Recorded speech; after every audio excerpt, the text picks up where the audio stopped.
Morning, everyone. Yusef, I didn't realize that you were waiting. I didn't realize that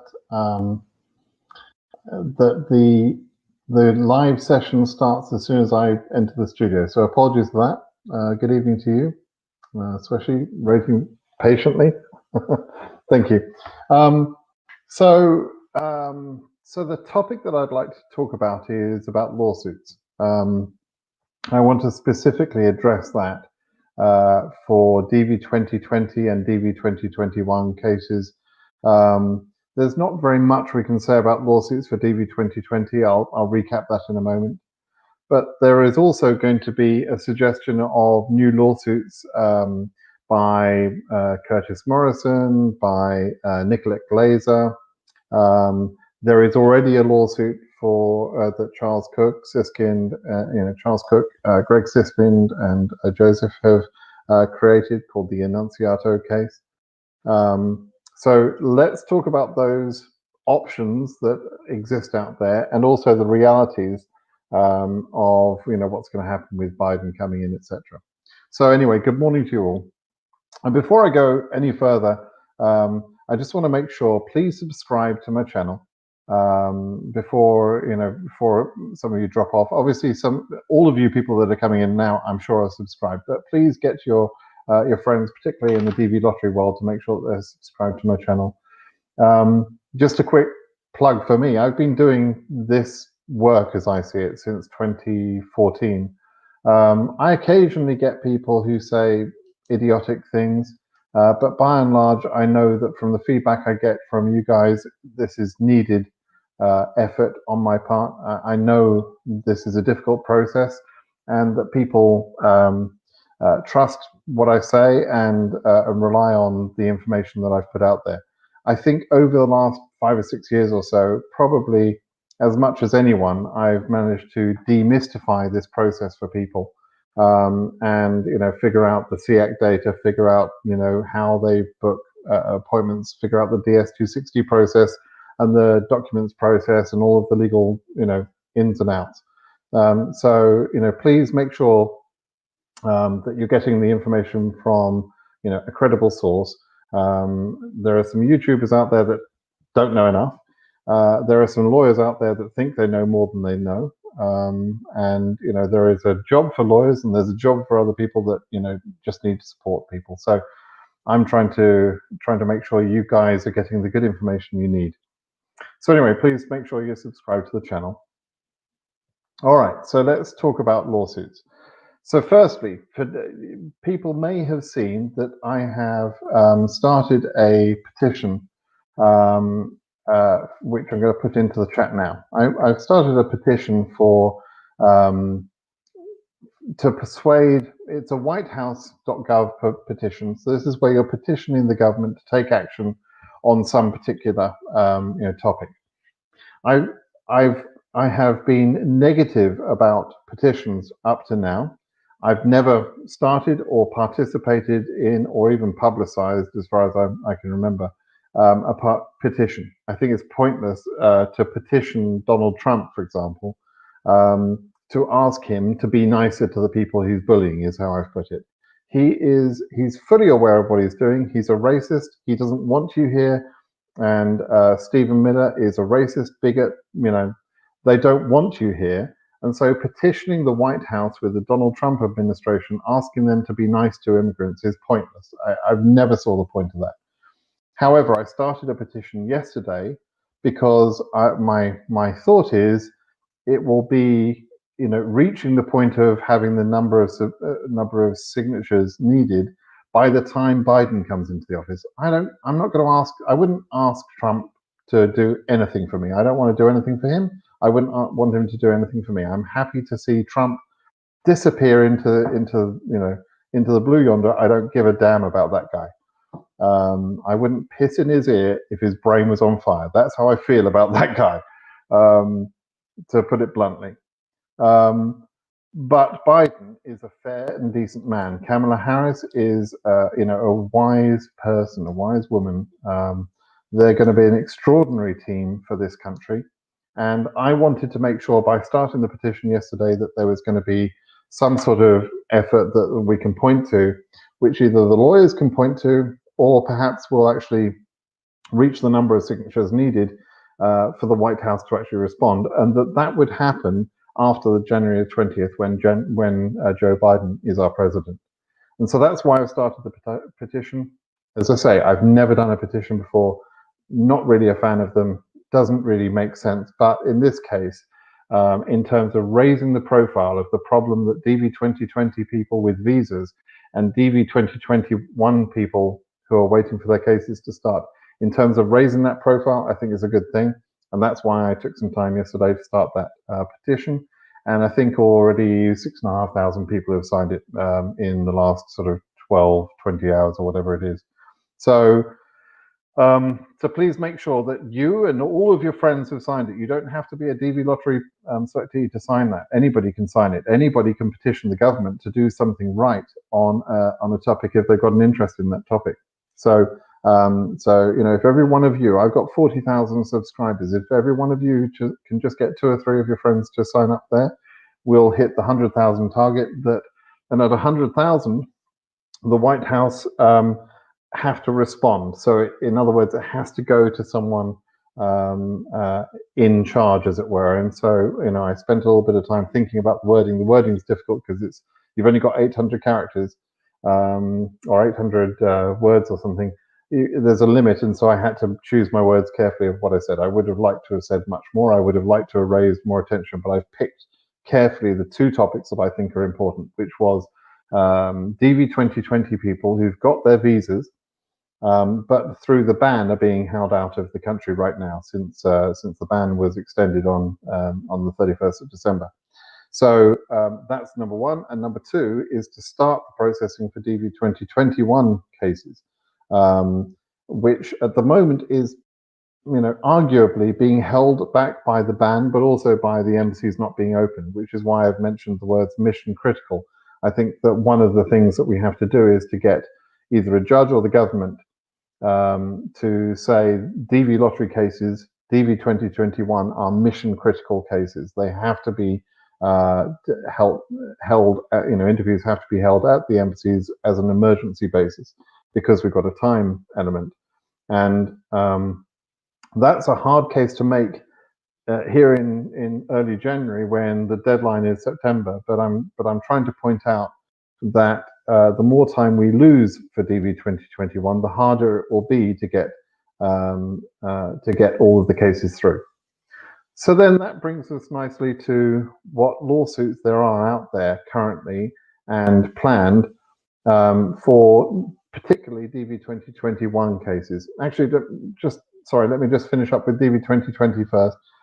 For DV2020, there are no more cases. The DV2020 people who have not received a visa are covered on the Gomez suit. All of those cases, right? There is no more plaintiffs, non-plaintiffs, and that sort of thing on DV2020, with the exception of the Kennedy case. The Kennedy case plaintiffs, none of them have been were prioritized, as far as I know, at the end of the year. Perhaps that's not true, but I think there are probably some that still need to be prioritized in the 9,000, and that's really the next thing, the 9,095 visas that have been you know, put to one side. But that's all controlled by the Gomez case, right?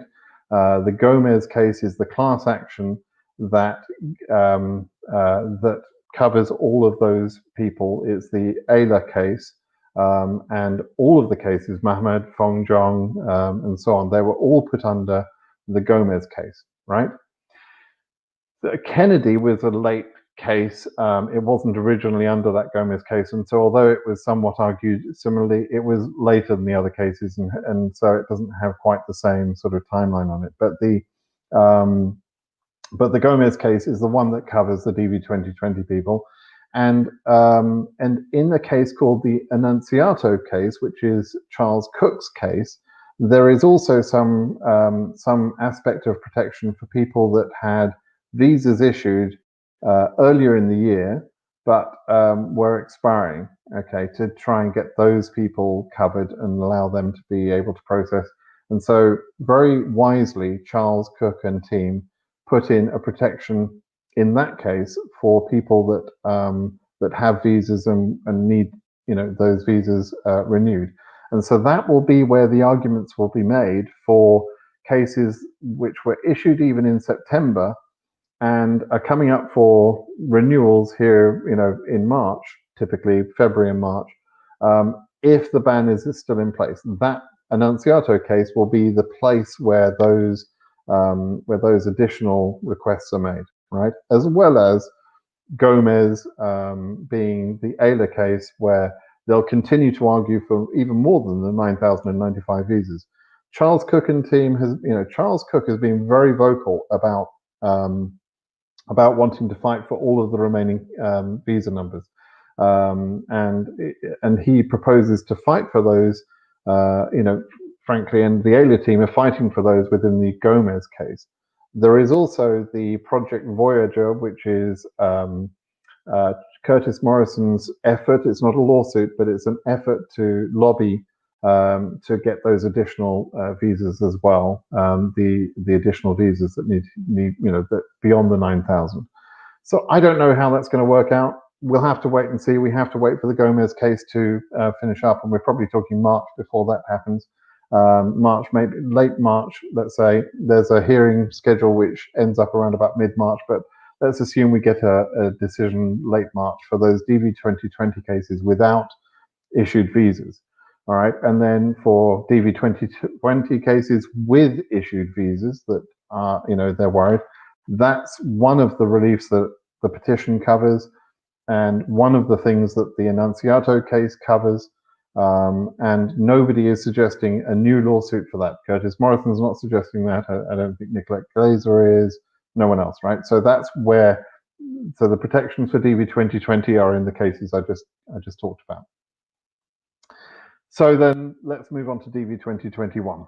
Now, firstly, I put the petition out there, including DV2021 cases, because I'm very aware, probably more than most of you and more than the lawyers, I'm very aware of the time that it needs to process all of those cases. And Charles Cook has talked about insisting, you know, part of his Annunziato case, which is he's requested for that to be a class action. It's not been certified yet. It's pending the decision on whether it's going to be a class action. But if it becomes a class action, it will cover all DV2021 cases and offer all of them a protection. Okay, so you didn't have to be a named plaintiff to get some benefit from the Annunziato case. There were some named plaintiffs, and whenever there's a class action, a lawsuit with a class action where there's some named plaintiffs, the named plaintiffs get kind of a preference within that lawsuit that then is also a class action for other people. So, so those people in the Annunziato case, you know, there are some named cases which would get some sort of prioritization, but we don't know what that prioritization would be if the Annunziato case can be won. And then we would hope to get class certification on all of that to cover all of DV2021. Because of that, Charles Cook has been very, very vocal in saying, and he's said a number of times, I've seen a number of his tweets where he has said, there is no need to, let me just share this screen. There is no need to, that will do, yeah. There is no need to sign up for other lawsuits. And, you know, he said, you know, I'm hoping you can see this now. Please know that our case, Annunziato, is a class action. Okay, he's actually, and this is what he said on December 28th, it's a pending class action. It's not been certified yet. It's not been approved by the judge as a class action, but it is a class action. That means it covers every selectee, he's saying, right? We are seeking issuance of all 55,000 visas by the end of fiscal year 2021, or an extension until they are all issued, right? That's bold talk, Charles. You know, I love the optimism we get from all of the lawyers. They really believe in themselves, and that's fantastic. You know, so that's a bold statement. And he says in that tweet just a few days ago, there is no need to join our lawsuit as they're already protected already. And then I've seen him say in a number of other tweets, he has said there's no need to join any other lawsuit.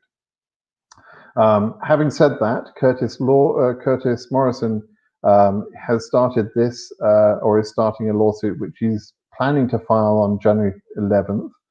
I'd say that's ambitious right there, knowing how much work that he's going to have to put into that. I mean, being able to file that on January 11th, he's not going to sleep very much between now and then, I'm sure.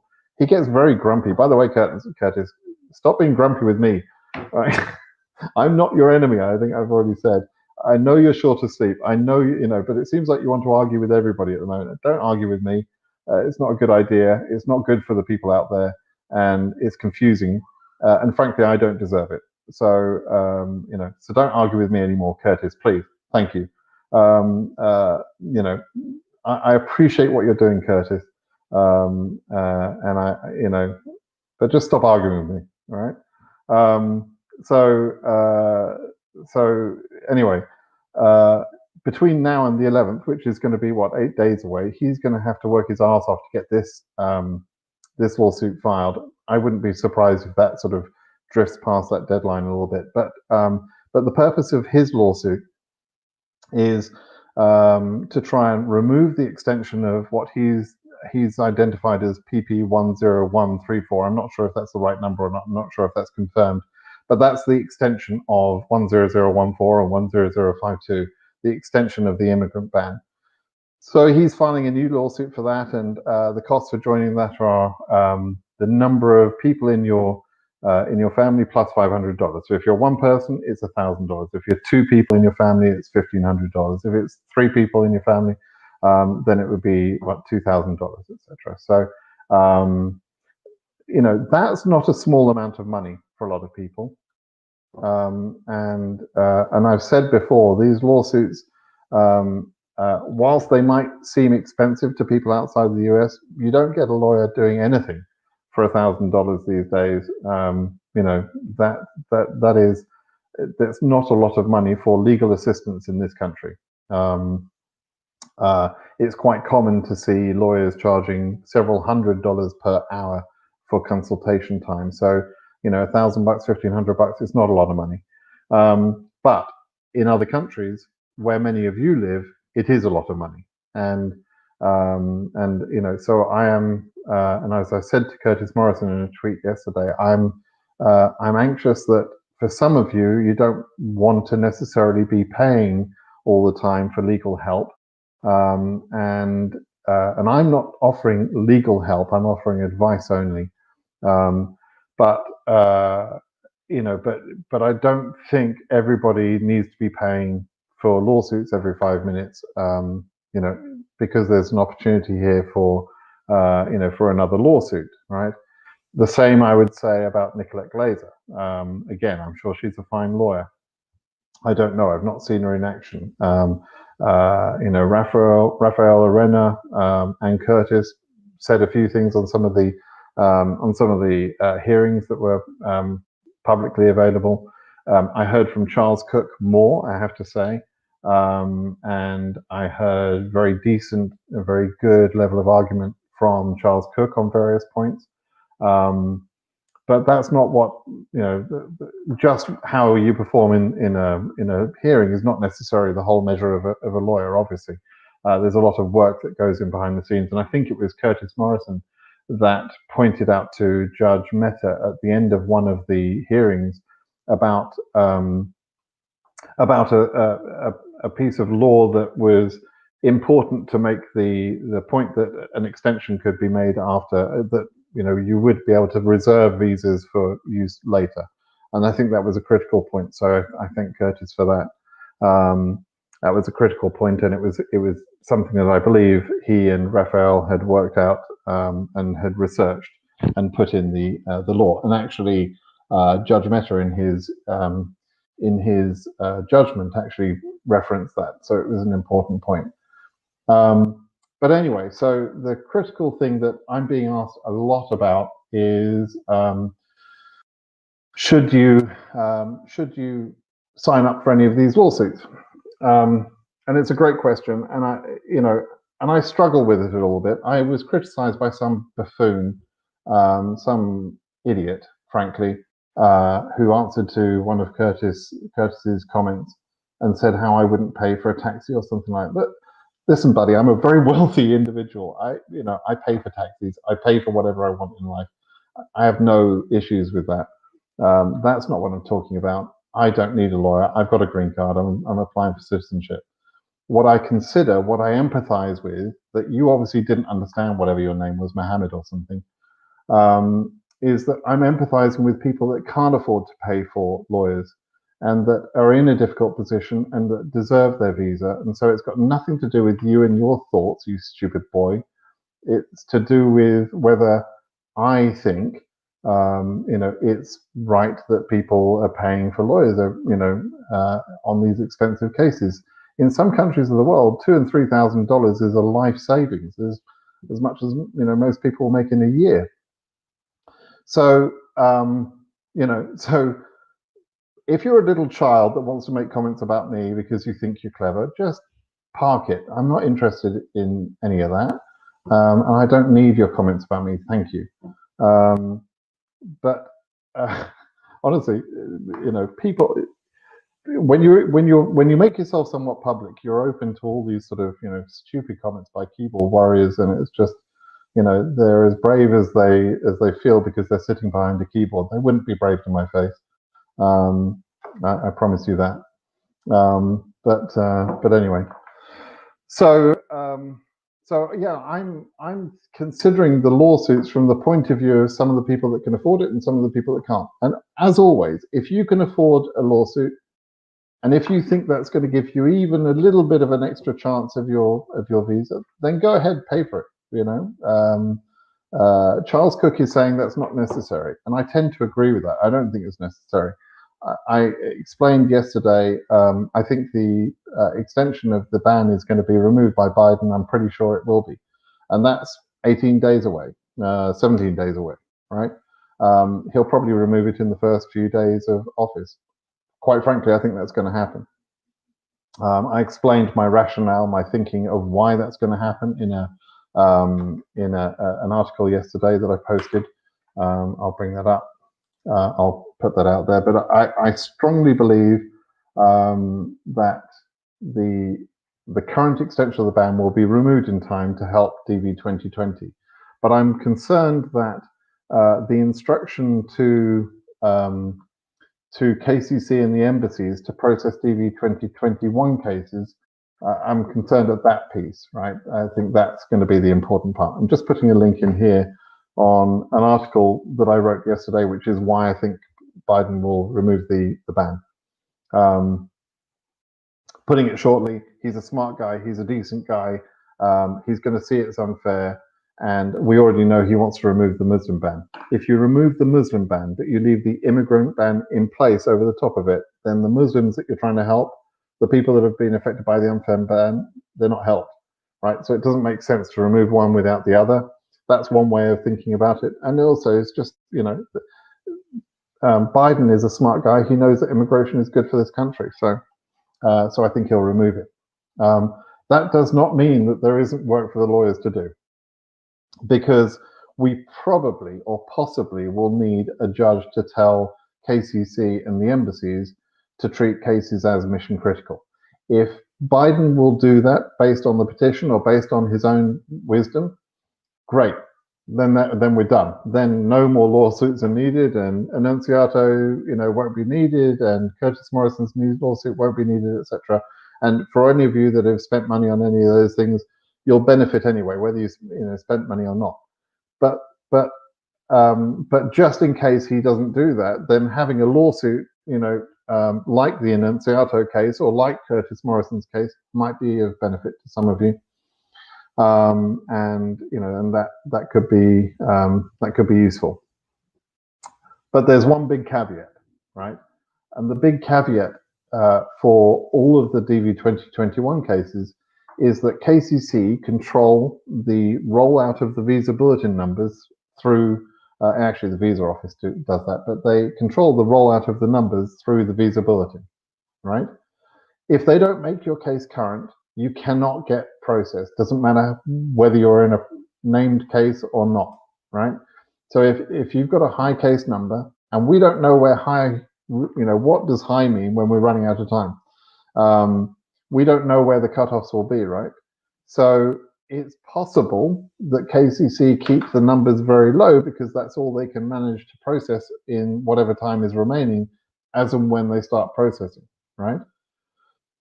So, you could sign up for Curtis Morrison's case, for example. You could pay money, etc., and you might not benefit because you never get current, and there's nothing he can do about that. But you're not going to get any prioritization, of your case if you're not current. So if you're already current, or if you expect that you will be current in a short time, then yeah, there might be a benefit to being a named plaintiff. As I mentioned, Charles Cook doesn't believe so. I think Charles Cook's a smart guy. But there is people watched last year, DV2020, when we only had, 3 or 4 weeks to do everything. They watched named plaintiffs get prioritized ahead of non-named plaintiffs, and that's why people are interested in any new lawsuit. Now, that was also a very different position. Everybody was current, and we had a very, very short processing window of opportunity, right? We had from September 4th to the end of September. We knew that.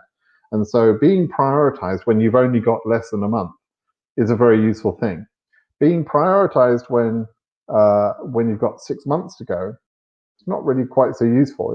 It's not quite as valuable. But it still could be, of some benefit. But it doesn't mean that you can overcome not being current. And so you need to go in with your eyes open. Okay. As always, if you can afford $1,000, $2,000 or whatever, go ahead, be my guest. I'm not saying don't do it. I just don't think it's as valuable as it was for the DV lottery cases in DV 2022 when we were tight on timeline. It's not as valuable, and there are more concerns because we don't know where the cutoffs will be. We don't know how far the visa bulletin will, the numbers will go. So, and Curtis can't predict that. I can't predict. I'm certain if I can't predict it, nobody can predict it, right? So, none of us know who of you is going to be able to process based on your visa number, on your case number. Okay, so you could take the position that you just wait for Biden to remove the extension.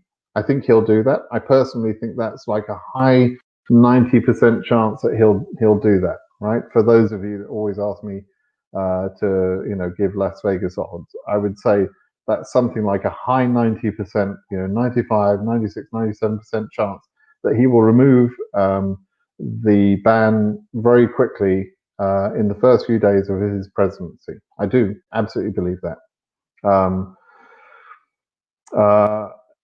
In fact, I think it's higher percentage than that. I'm very confident he'll do that.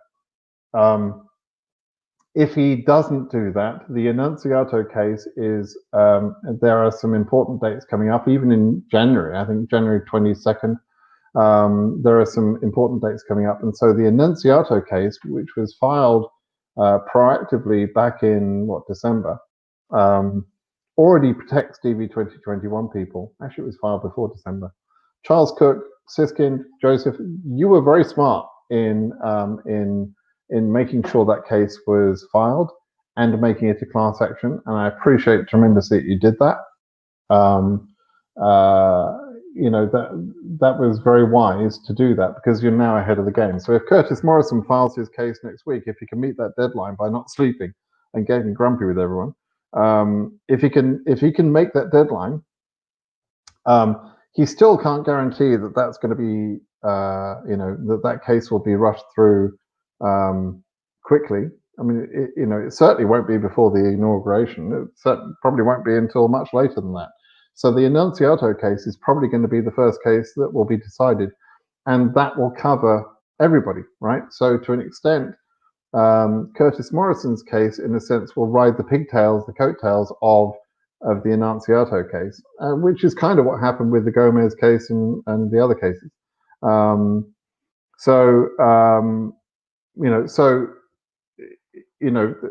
There's going to be there's going to be progress made one way or the other, either by Biden removing the ban or by the Enunciato case, which does fight for DV2021 cases. Okay, and DV2020, as I say, is really about removing the ban or getting an ability to extend the visas once again, which also is in the Enunciato case as a class action. Okay, so for me, relying on Biden's good judgment, relying on the Enunciato case, for me, that's enough. I don't think we need anything more. But for some of you, you will always prefer to spend, $1,000, $2,000, whatever it might be, to give yourselves that little extra chance. Then go ahead, talk to Curtis Morrison, and if you want to, Nicolette Glazer. I haven't seen anything from Nicolette Glazer yet in terms of performance.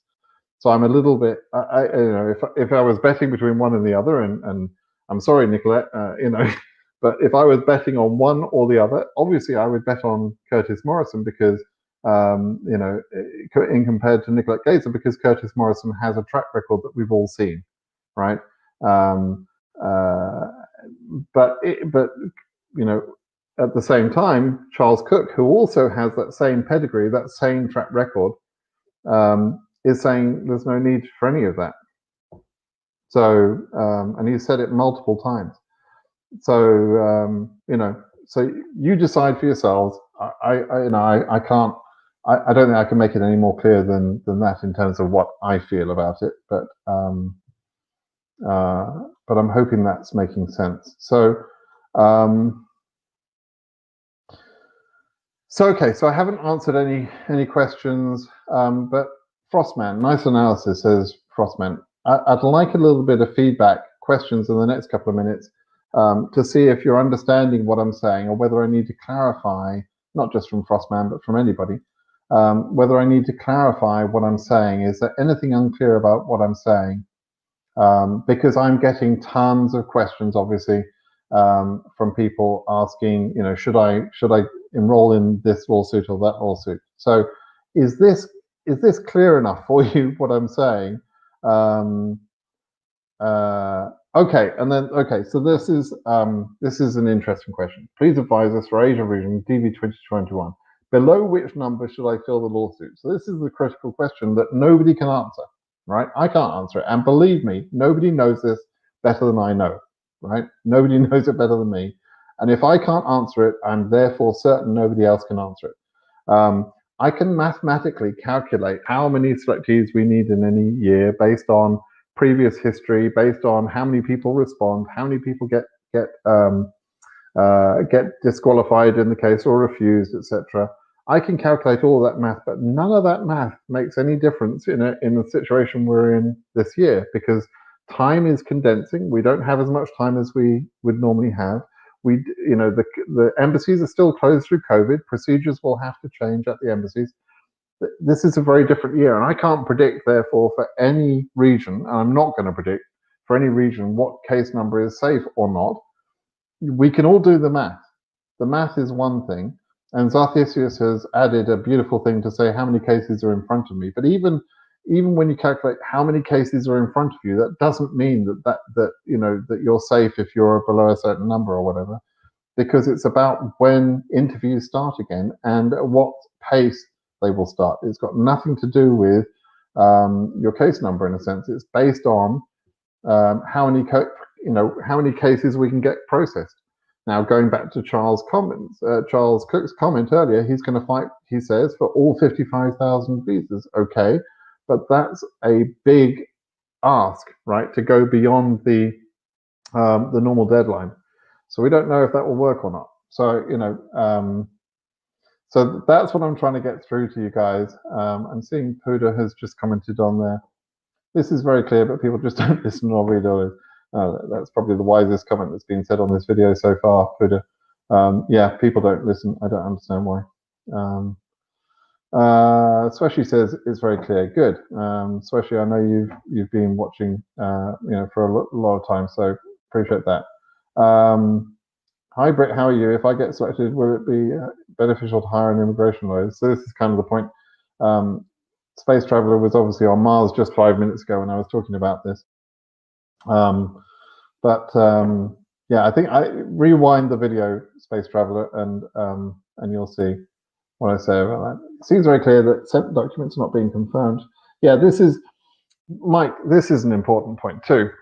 As well as controlling the visa bulletin numbers, KCC control whether cases can be interviewed or not based on the documents, right?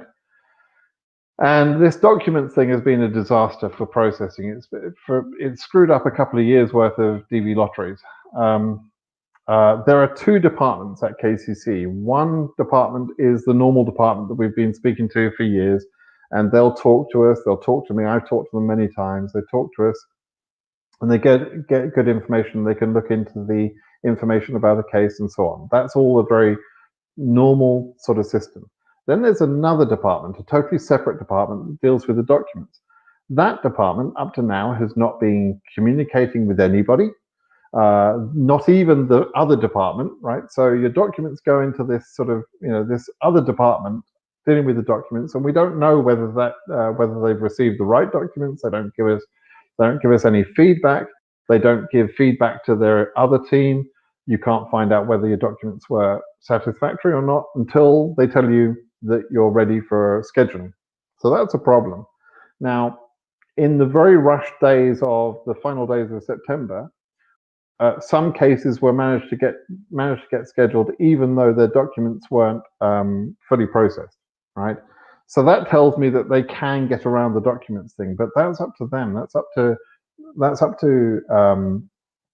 KCC to decide what procedures they have to implement. And again, this is one of the things that I think that Biden can change. He can remove a failing system, and that document thing is clearly not a good idea, or it's not well implemented. I would change that dramatically if I were them. So yeah, documents is a problem.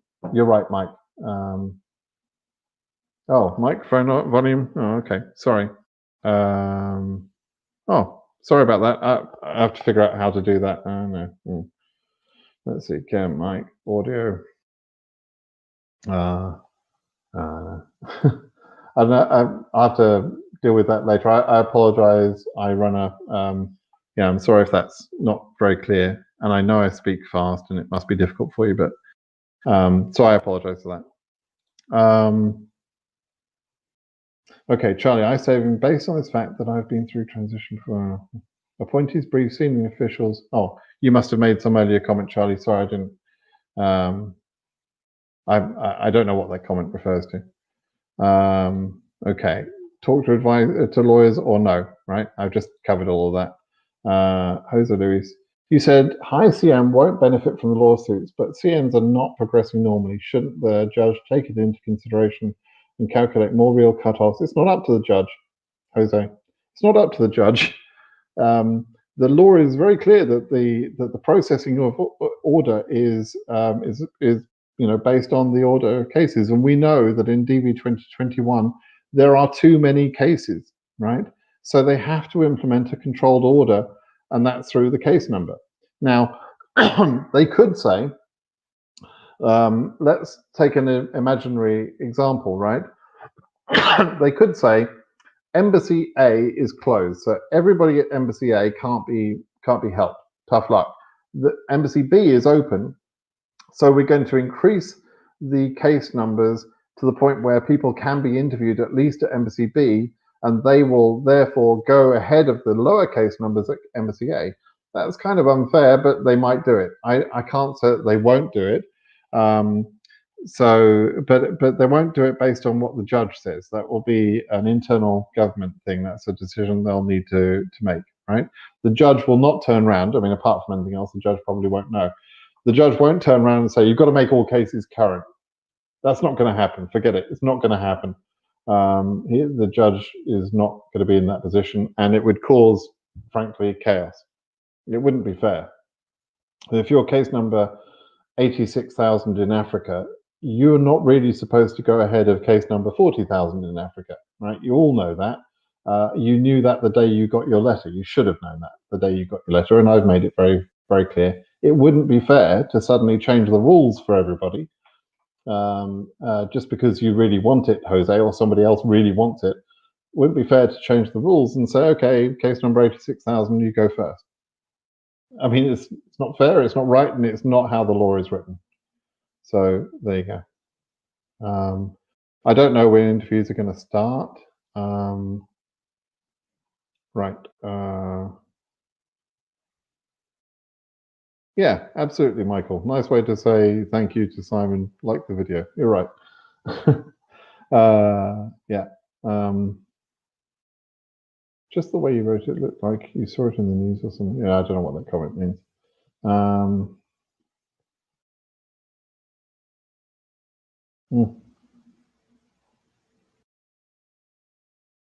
Sorry, I'm just reading through some of these comments to find comments that are worthwhile in discussing. Okay, this one's interesting. So PP9645. I'm trying to remember what 9645 is. I think that's one of the Muslim bans, right? So DV2020, you got your interview in 2209, got rejected to 9645. The Muslim bans were extended a period of time, so they've been widened to more countries. So I'm a little unclear which is 9645, but I think it's probably the Muslim bans and similar. So you were rejected due to that. If Biden lifts the ban, will the embassy reconsider my case? You're a Fondong plaintiff. I don't know is the honest answer. I don't know how things will go. It partly depends how, if we only have 9,095 visas and not all the visas, then it's likely that you wouldn't be able to get processed, because they'll just drag their heels a little bit, and it would be impossible to get that through quickly. There are probably enough cases at the embassies already to see very fast issuance of the remaining 9,000 visas that are reserved, and it will probably only take a few more, cases to be sent out. Not very many. Bearing in mind that in September there were far more non-named plaintiffs who got their visas than named plaintiffs. Right? We got 6,000 visas through. There weren't 6,000 named plaintiffs. There were about, I think, about 1,000, 1,300, something like that. So far more people. The fact that you're a Fondong plaintiff, etc., doesn't necessarily give you the edge at this point. We don't know that the Gomez case, when that gets approved, or if that gets approved, will respect the prioritization that was in place in September. It may not. We don't know. So we'll have to wait and see how that happens. Do you think this year will get current? Well, who knows? I mean, at this point, anything's possible. Mathematically, it should not be current. No region should be current. All of the regions are over-selected, okay?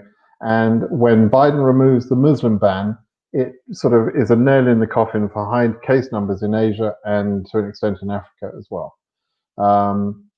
Because all of a sudden, particularly in Asia, for example, the Iranian cases that are currently held back by the Muslim ban, or Yemeni cases, all of those would suddenly be able to process, and the Iranian cases have case numbers under 20,000, as I explained on my SEAC data video yesterday, or day before, yesterday. So yeah, mathematically, no region should go current, but this year is just going to be like weird, right? So we don't know what's going to happen. We don't know what they do with the visa bulletin.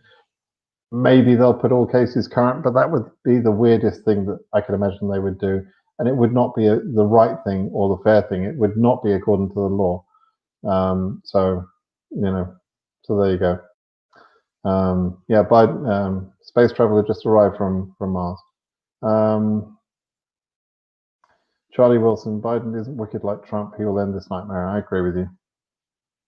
It's not fair. Okay, Denise is saying it makes perfect sense. That's good. Puda is saying there's no way to know if this year will be current or not. Yep. Please stop asking the same question. I understand why they asked the question, Puda. Everyone wants to know.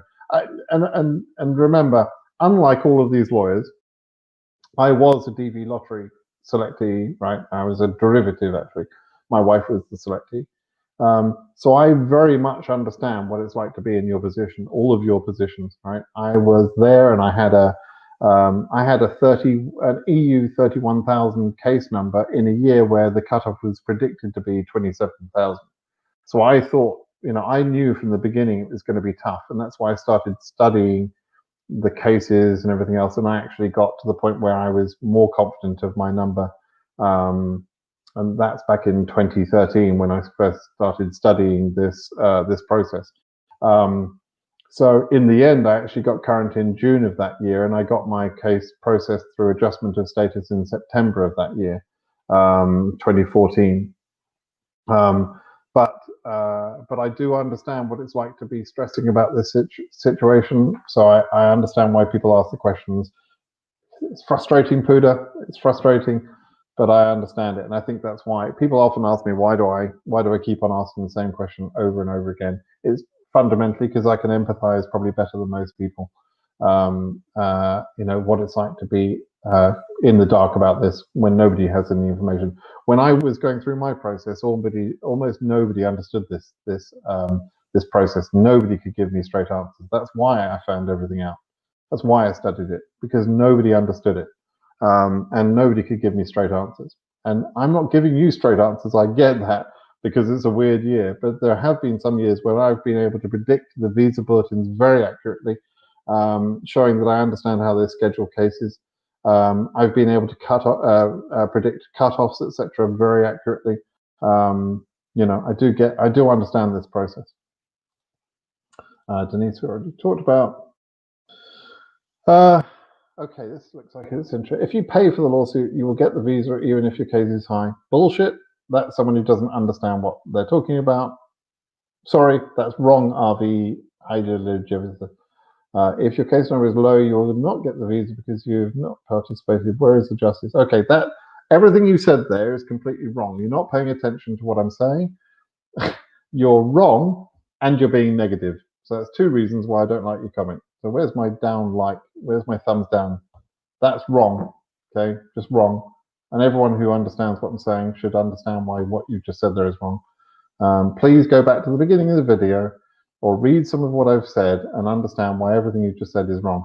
This thing, even if your case number is high, you won't get your visa. That's just, or you will get your visa if you're in the lawsuit. It's just not right. And I don't know who's telling you that. I'm worried that someone's telling you that. I don't think Curtis Morrison is saying that. I think he's being, upfront with people. Although I do think Curtis may not understand what it means to have a high case number, or where the high case numbers start, or he may not understand those things. But it is not true to say, as you just said, if you pay for the lawsuit, you'll get the visa even if your case number is high. That is absolutely not true. If your case number is too high and you don't get current, you can't get a visa no matter how much money you pay for a lawsuit. And if your case number is low, like 2K, you will not get a visa because you have not participated in the lawsuit. That's not true either. That's an idiotic thing to say. Where is the justice? Well, we're trying to fight for the justice, right? So, wake up, please. Sorry to be rude, but honestly, I'm probably tired like Curtis. But I don't mean to be rude to any of you. But this comment here is stupid. Stupid comment. And negative comments. I've already talked about it. I don't like negative comments anyway. Makes me grumpy. Do you think the left of the balance will also include non-immigrant one like PPE? So the Annunziato case and Curtis Morrison's case look to challenge various visa types. I think Annunziato has got some of the non-immigrant aspects to it. Curtis Morrison's case is about F1 through F5, I think, which is all immigrant cases, family-based immigrant, and IR5, which I think is what's IR5? I can't remember. But anyway, I think they're all immigrant cases from his point of view. But Annunziato, I think, is also fighting for some of the non-immigrant visas. I'm not quite so clued up on non-immigrant. It's not my area of interest or expertise. So apologies if I've got that wrong.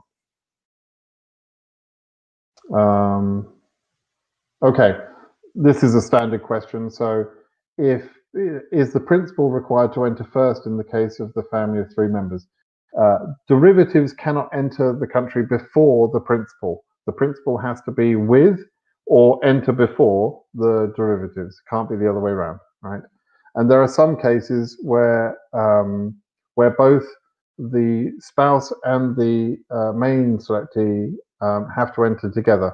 So in my case, for example, I did mine through adjustment of status, but just to sort of illustrate, I'm from the UK. UK is not eligible to participate, but my wife is Spanish. She's from Spain, right? So through her, I was able to enter the lottery claiming her country as my eligibility. But if I had won, both she and I would have been considered principal selectees and would have had to have entered together if I had won. As it was, I had an H1 visa anyway, and I was in the USA, and she won, right? So you know, I didn't have to go through that, but I'm making the point that there are some times when you have to actually enter together, but generally speaking, the principal can go first or with the derivatives. That's how it works. You got the confirmation email. Yeah, KCC are sending out some emails at the moment. Volume is fine. Thank you, Nicola. What are those countries who have visa restrictions? Oh, okay. So we're talking about the Schengen area ban here, right? So the Schengen area ban may or may not be removed. I don't really care about it so much because unlike originally when that first came out, where it was obvious that you could go to a third country and sort of wait out the restriction. Now the government is open to that. They don't mind if you do that deliberately. So you can get around the country restrictions, the 14-day restrictions, by simply going to a third country. Go to Cancun or something for 14 days and sit there. You can get around that. Biden may remove it. I just don't know. You know, I don't know for sure. I don't really, put a lot of thought into it. Is there a way to join the lawsuit with a number that was current in November? You're talking about Curtis Morrison's lawsuit? Yeah, absolutely. You can do that, if you want to. You couldn't join the Annunziato case now, but you can join Curtis Morrison's new case or Nicolette Glazer's new case. Pick one of those if you want. Just stay with Annunziato if you want, or get involved in one of these new lawsuits if you feel that you want to pay to, just on the chance that gives you extra priority. Like I say, I'm not sure priority is going to be worthwhile in the time that we've got. We've got more time this year than DV2020 had. That's why I don't think it's going to be interesting. But medical professional as a doctor, DV2020 winner. Can I try PP1? So you can. So national interest exception waivers are available for people in your position. Generally speaking, when you apply for a visa of a type that is to do with your work, then you can get the NIE because you've got an employer in the USA that's trying to bring you in. It's kind of like saying there is standing. There is a reason why this visa you're applying for should have an exception. It's because this visa is for work and therefore you should have an exception, which is what you're trying to claim. I don't think it's going to be quite as powerful for a DV lottery case to show a work-based request, but there's no harm in trying. You can ask. You can certainly ask, but you have to have an interview, and then you ask the CO if you can get an exception. Sometimes they'll just, they have the power to grant that. So you can certainly ask. Yeah. So putting all the cases current. Okay, let me just address it. I answered this already, but putting all the cases current is like, it's a cop-out, right? If you know that not everybody can be processed in time, and if you know that there aren't enough visas for everybody, right? Why would you make the situation worse by making everybody current, right? That's not what they're supposed to do. The visa office is not supposed to create chaos like that, right? So that's what they're not supposed to do. So it doesn't really make sense. But is it, could they do it? Yeah, they could do it. Who knows? Like I say, it's a weird thing. Oh, at local, yeah, okay. Yeah, Curtis Morrison's case is only about 2021, that's right. He's made very clear it's not about DV2020 cases. Okay, Daniela Villafuerte. KCC sent me a message saying, documents are correct, my interview is ready to be scheduled. It doesn't mean anything because this new department is full of flaws. No, doesn't mean anything for you. It's more for people that they don't send the documents. If you've got that, then great. Then the system worked for you. But it doesn't work for very many people, and very many people were badly affected by. I mean, DV2020 people will tell you, and DV2019 people will tell you that some of them were impacted because they sent their documents to this department, KCC documents at travel.gov. They sent those documents and they were never handled correctly, even though they sent the right documents, right? So you're lucky, Daniela. They seem to have done the right thing for you, but they're not doing the right thing for everybody. So there you go. No, you're not going to get a decision before the end of January in the lawsuit. The Gomez decision is not going to come before mid-March at the earliest. Probably might even be April. Okay, that's the timeline for that one. Okay, so DV 2020, you got your visa and it's due to expire. I suggest for you, there's no lawsuit you can participate in, no new lawsuit. There's no need for you to do that. You'll be protected in one of two ways: either by Biden removing the ban, and that's what my petition is about, right? To further encourage what I think he's going to do anyway, with or without my petition, he's going to do that anyway. But the petition is just to sort of make it a bit more possible that he does that. And the petition doesn't cost you anything. It's not a lawsuit, as Curtis pointed out. It's just a petition. It doesn't mean much, but it's something. You want to do something for your cases, then sign the bloody lawsuit. Sign the petition. It doesn't harm, doesn't cost you anything. Why not, right? Just go ahead and do that. So anyway, so either Biden removes the ban, and therefore you'll be able to travel after he's removed it, or the Annunziato case will hopefully remove that ban as well. Okay. Do I know people that managed to enter the US while PP was in place? Will they get their green cards cancelled at some point in time? Okay, this is a good question. Yes, I know of people, quite a lot of people, who entered from September to now. They managed to enter. I don't think, I'll go back to this next question in a minute. I don't think anybody should be trying that entry now. I think it's pointless at this point. In December, I said, by all means, try your entry between the 1st and the 20th. I don't think anybody else should be trying that entry now. It doesn't make sense when, in 17 days' time, Biden will be in there, right?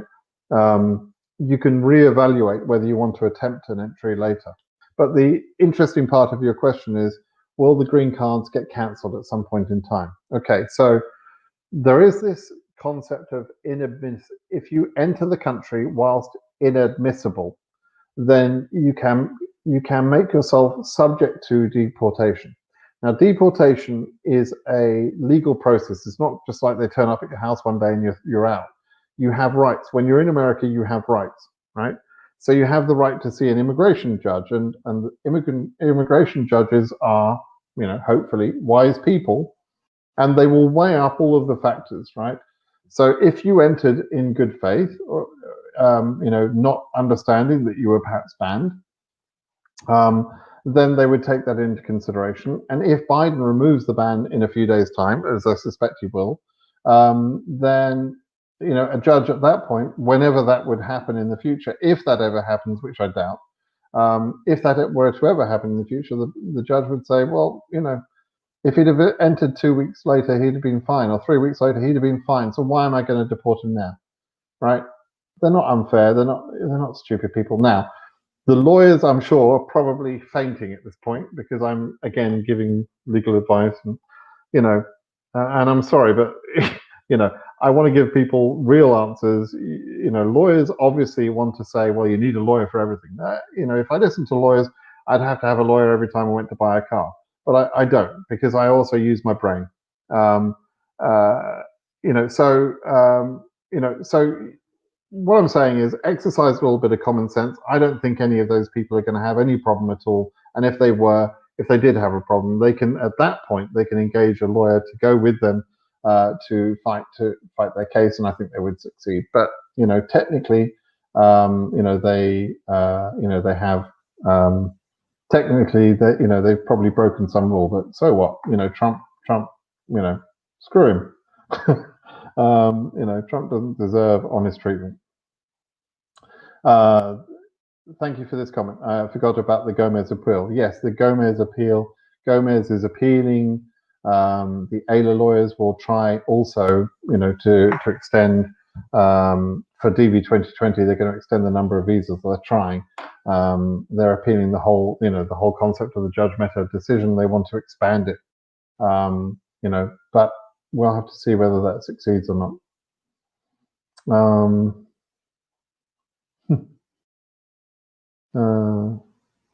So this one made me chuckle. Could I talk more about the 2021 lottery winners? I'm already an hour into this video. I think I've talked a lot about it, but please rewind and have a look and see what I said. What's my prediction for the cutoff for AF DV2021? I'm not predicting. I'm not predicting. I'd be a bloody idiot to predict. You would be an idiot to predict. Who can predict? They haven't even started interviews yet. How are we going to predict? Start. There's somebody here that thinks I speak Russian or Ukrainian. I'm not sure which. Thank you, Francois. Yes, share that petition. Thank you. Oh, it's an interesting one. When should a derivative who is pursuing immigration visa, like via follow to join, subject civil documents to KCC? The answer to that one is never. You don't submit your documents to KCC for a follow to join. Follow to join is a process where somebody has adjusted status in the USA, like a husband has adjusted a status in the USA, and wants his spouse and family abroad in the home country, let's say, to follow to join him in the USA. So if you get an approval on a DV lottery case, you know, in the States through USCIS, which is how you process in the States, you then set up an embassy appointment in your local embassy to bring the family across. At no point do you have to send anything to KCC. You don't submit civil documents. It's an entirely different process. It's the I-824 process. So it's totally different. So please learn about that process since sounds like you're going through that. It's worth noting that under the Gomez case, Judge Mehta hasn't said the final word regarding extension of visas. He said to come back to court should the time arrive. Exactly. It's not a done deal yet. We've got to wait for that decision. The winners that joined, oh my God, Avi, well, I hope you're going to say something more sensible. The winners who joined the lawsuit are telling that this lawsuit gives us priority to, if your case is 30K, we'll go ahead. 30K where? 30K which region? 30K in Asia is not the same as 30K in Africa or 30K in Europe. But the winners who joined the lawsuit are telling that the lawsuit gives us the priority. No, stop listening to idiots and repeating comments that are idiotic. It's not true. I've already said that's not true.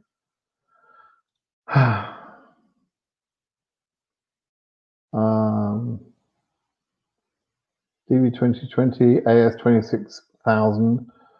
Losing hope. Your case number is high. Yes, it is high. Thinking to start F1 visa processing. It's up to you. I can't tell you whether you should start F1 visa processing or not. But yes, your case number is high. There's too many selectees in this year in general. And whereas 7,500 people in Asia were blocked by the Muslim ban is about to be removed in 2.5 weeks' time. So they're mostly going to be in front of you, Sahel. So your case number is about to get higher. Right, so I have a friend who got a visa in September without the annotation PP10014. Can she travel? Do they forget to print the annotation? The annotations were being badly handled in September. The embassies didn't know what they were doing properly. Some people were given an annotation which made no sense. Other people were given an annotation. Some people were not given an annotation on their visas. The reality is very simple.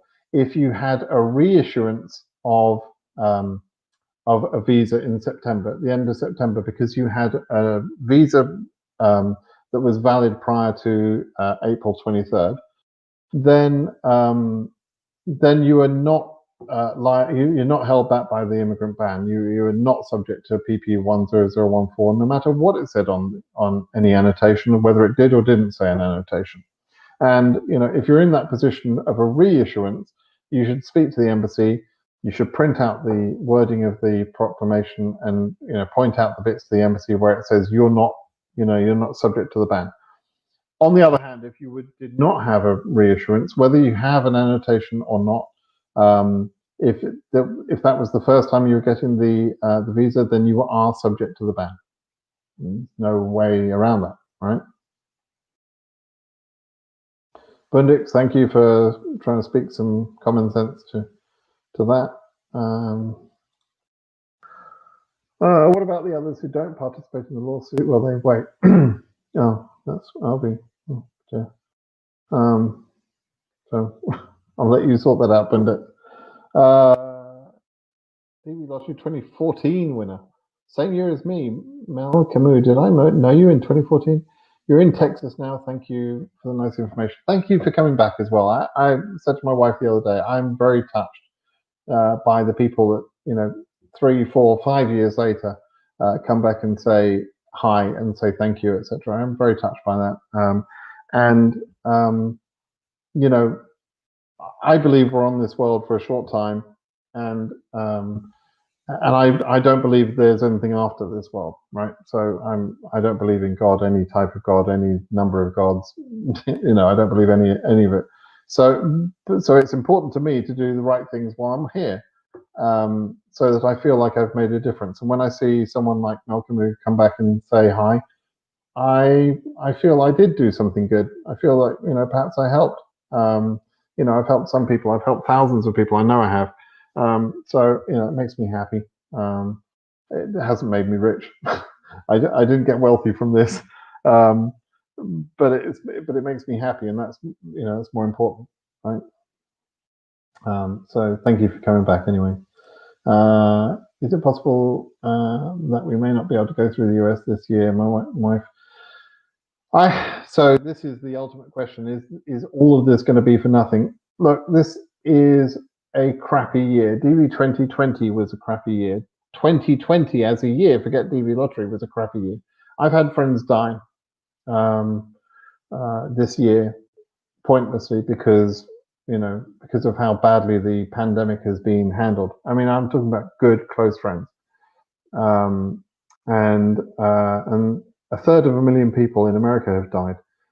It's been a crappy year. There are 20 million people who lost their jobs, and they're waiting to get those jobs back. The economy has been terribly impacted, and I feel a little bit guilty that I've been very comfortable. I work in my home office. I go for a bike ride every day. I'm as healthy as I've ever been. I'm happy. I love having my family at home.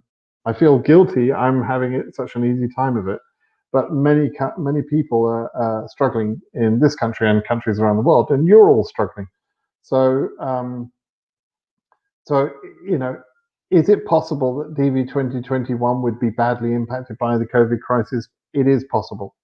I don't think it will happen. I think we'll get better. I think the vaccination programs, etc., are going to make life better and more possible. So I don't think there's going to be bad news for everybody, but I think that we might not get as many visas through as we would hope, which is why I'm glad to see the optimism from Charles Cook and others that are talking about fighting for every last visa. So that's good. And to be clear, I comment about the DV lottery process. I can't fight for it. I've helped the lawyers, but I can't fight for it like they have. We do need the lawyers to do that. So that's why I appreciate everything they do.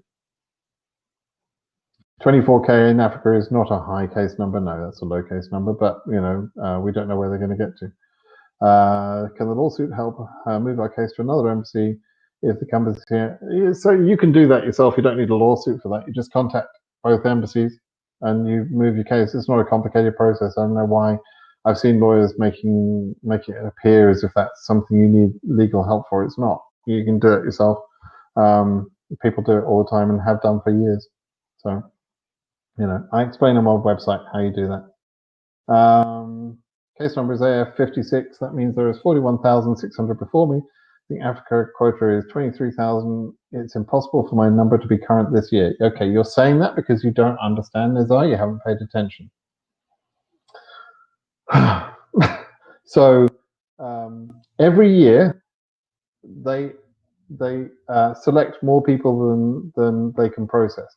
Some people never respond. Some people win the lottery, but they know that they don't want to move to America, or that they're not qualified to go through the process, or they just don't even check their winning case number or whatever. So you are not correct that it's impossible for your number to be current this year. You're not correct.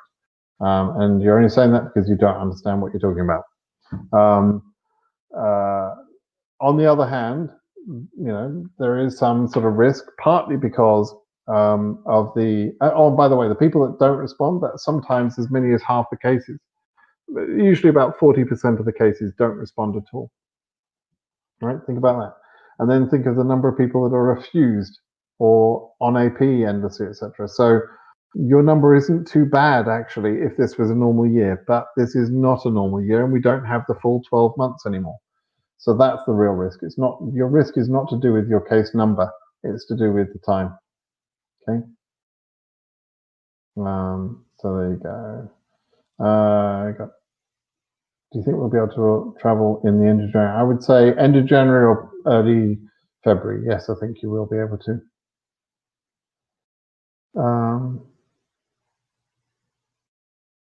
So you're a DV2020 winner from Africa after booking your F1 student. So you're in America? Just arrived in the States for your studies. Okay, so you can adjust status here. You took a bit of a risk because you actually entered the country knowing that you're a DV2021 winner. That in itself is a risk, but you've done it now. So now you have to live with your decision. And wait a while, wait a couple of months, and wait until you're current, and then you can submit your I-485 case. You have to wait. I would suggest you would wait at least a couple of months after you entered, maybe 3. There used to be a principle of 90 days waiting, but you have created a little bit of a risk for yourself by doing what you did, by entering the country. So tread carefully and make sure you understand the adjustment status process. Can't pronounce your name, but please help for DV2020. We believe in your site. Now we're in trouble. We don't know what should we do. Yeah, I know very well the trouble you're in. If you haven't got a visa, then you're waiting on the outcome of the Gomez case, its appeals and everything else. If you have got a visa, then I've talked about what sort of help we're trying to get you at the moment. EU 17800 is not a high case number. No, okay, no, it's not. The highest case number in EU is about 41,000, and whilst there are progressions, let's do something here. Let's show off Darthisius's new functionality. I haven't done it yet, so I'm going to show you this screen. Hang on a second. Okay, now this might be interesting too. Share screen. That screen, yeah. Right. Okay, so Darthisius is the guy that maintains this site, and he's put a new feature on there. So let's say your case number is 2021. I love this. Darthisius, you're a freaking genius. I love you, man. What did you say? 17,800? Let's say you're 17,801. How many cases are in front of 17,801? I love you. Good job, Darthisius. You're the man. There are 10,417 cases before you and 11,108 after you. He's done how many people as well? Love it. Great. So I did a little video on how to calculate this, and Zathis is a smarter guy than me, much smarter than me. So he's made it easy for you to check, so you can use that. So you can see where you come, DV2021 SEAC data, and you can get the number of cases. Now, how useful is that? It's only partially useful. It would be very useful in a normal year, and I love that he's put this functionality on there, but it's only partially useful right now because, you know, I mean, how many cases of the 10,400 will actually want to proceed? That relates to 21,000 people. How many of those cases will want to proceed? And is there enough time? So I can tell you that almost certainly in a normal year, that would not be a high or risky case number. But if we only get 3 months, let's say, at the end of the year to process cases, for example, I'm just using that as an example, that's not enough time to process the cases, right? So all of a sudden your safe number would be unsafe if we lose too much time. And that's why I created that petition. That's why I'm hoping that Biden will do something to speed up processing, or that the Annunziato case will do something, or perhaps the new cases that Curtis Morrison or Nicolette Glazer are suggesting. Okay. So let's stop sharing that. Okay. So I'm back. I hope that helps, Kana. And as I say, thank you, Zarthisius, for working on that. Yeah. Sorry for spamming your chat in Russian. Just found DV lottery winners from my country. Oh, I see. I wish I spoke more languages. Wish I spoke more languages, but yeah, I'm not great with Russian. I've got a Ukrainian friend that always sounds like she's talking backwards when she's talking in Ukrainian or Russian. You did a video on case number three different regions early 2020. It was useful at that time. With the slow processing. Yeah, again, so we can do all the math. We can do all the math we want, Francois, but math is not the point right now. It's not about the math. So I understand that you want to, and I'll try and update some of those videos. But as I say, this is not a math problem anymore. This is the problem is about scheduling, etc. Okay, so I've spent longer on this call than I promised my wife I would do. Oh, this is an interesting one though. So, why didn't he comment anything about the ban extension? Okay, why doesn't Biden comment about this? Okay, to you, Andrew, the most important thing in your life right now is DV lottery. It's a big deal. I totally get that, right? But to Joe Biden's taking over a country in 17 days. With the economy in tatters because of the moron in the White House right now, with people dying at a rate of 4,000 people a day dying, and he's not interested or focused on DV lottery as much as you and I would be, right? So he's got a lot on his plate. Now, he has already said that he's going to remove the Muslim ban on day one, right? He is concerned about immigration. He's concerned about fairness, but he didn't comment anything about this so far. He may do before the inauguration, but he's a busy guy. Okay, so and this is not high on his list of topics, right? So that's why he hasn't commented about it. What is going to happen after we reach 100,000 signatures in the petition? So when you get to 100,000 signatures in the petition, the White House have to respond. That's basically it. So I'm hoping, and I started it with the thought that it will take us a few days to get to 100,000 signatures. We may not even get there. I don't know, maybe we only get 20,000 or something. But we got 7,000 in less than 24 hours, so that's a good sign. But I'm hoping that we get to 100,000 around about the date of the inauguration, just before or just after the inauguration. That would be fine. And then the White House, in theory, have to respond. But the point of it is just to get this in front of Joe Biden so that he's being told about this, that he understands the problem. Somebody, Olga from, can't remember where from Ukraine or something, had said, why didn't I include all of the other visa types that are impacted by the ban? Because it would increase the number of people signing the petition. That's true, but I wanted to focus on DV lottery. For various reasons, I focus on DV lottery personally. I wanted to focus on that and specifically call out the the unfair situation that DV lottery people are in. Okay. Okay. And just one last question here. Should we be worried about being denied for something silly because we're in the lawsuit? No, absolutely you shouldn't be, Jack. The lawyers, all of the lawyers, have all said time and time again, and there is a principle in law that the government can't take revenge, if you like, can't take revenge on you because you sue them. And actually, I think many of the lawyers, Curtis, Charles Cook, etc., have said at various times that they actually like being sued. I don't think Curtis maybe feels the same way, but I know Charles has said this. That some of the people like being sued. They like their departments to be sued because they're decent people. They're not anti-immigrant, and sometimes they're held back by the decisions that they're having to work through, right?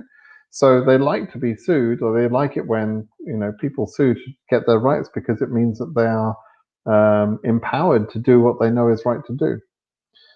So no, you're not going to be negatively impacted by being in a lawsuit, whether it's the Annunziato case or the Curtis Morrison case or any other case. You won't be impacted. Okay, guys, I spent far too long on this call, but I hope it's been useful for you. I promised some people on my blog that I would do this. So I hope that's been useful for you and informative.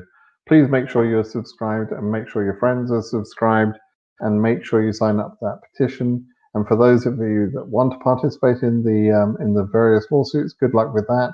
And for those of you that would rather just stick with believing in Biden being a decent guy and the situation changing, or the Annunziato case, I understand that perspective, and that's a perfectly valid perspective too. All right, everybody. Thanks for joining. Bye-bye now. Bye-bye.